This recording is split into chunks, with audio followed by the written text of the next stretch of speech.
dueling images coming out of Israel and Gaza. This first set from Israeli soldiers inside the Al-Shifa hospital complex in Gaza. Israel's military put out this video. It says it provides evidence that Hamas has been using the hospital as a base and using civilians and patients as a shield.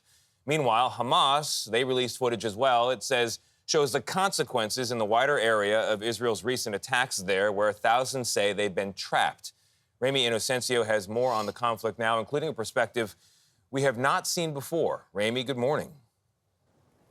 Good morning, Tony. Israel is facing growing outrage over its operations in Gaza. We spoke to one Israeli soldier who carries out the orders that determine whether people, civilians or militants, live or die.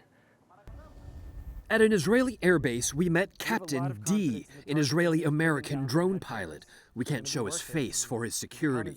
At 26 years old, he's flown hundreds of missions to survey and strike Gaza. When we see someone firing a rocket and then running into a hospital, we now know that that hospital is involved in terrorist organizations. How do you differentiate between civilians and militants? It's not easy. I'll start with that. We are fighting a war that is morally unconventional. But I'll always have people with me on the comms who we will talk about it out. International law, intelligence, operational people giving a justification. Under international laws of war, civilian deaths should be proportional to the military advantage, not excessive. Gaza's health ministry, run by Hamas, says over 11,000 Palestinians have been killed in response to terror attacks that killed 1,200 Israelis. It's a crisis of humanity.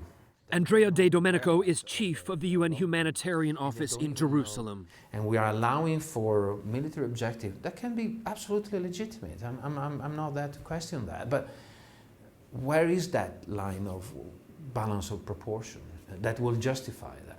Hamas militants are launching attacks from and hiding hostages in one of the most densely populated places in the world. Have you had to abort a strike? Yes, many times. If I had $1 for every time I heard we have children coming in to the strike, I'd be a very wealthy man.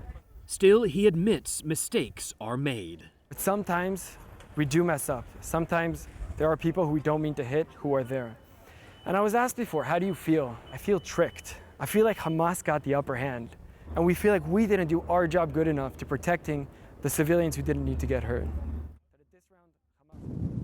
And according to Hamas's numbers, for every one person that was killed in Israel on October 7th, nearly 10 people have died in Gaza. Gayle. Those numbers are so hard to take. Thank you very much, Ramy Inocencio, reporting from Israel.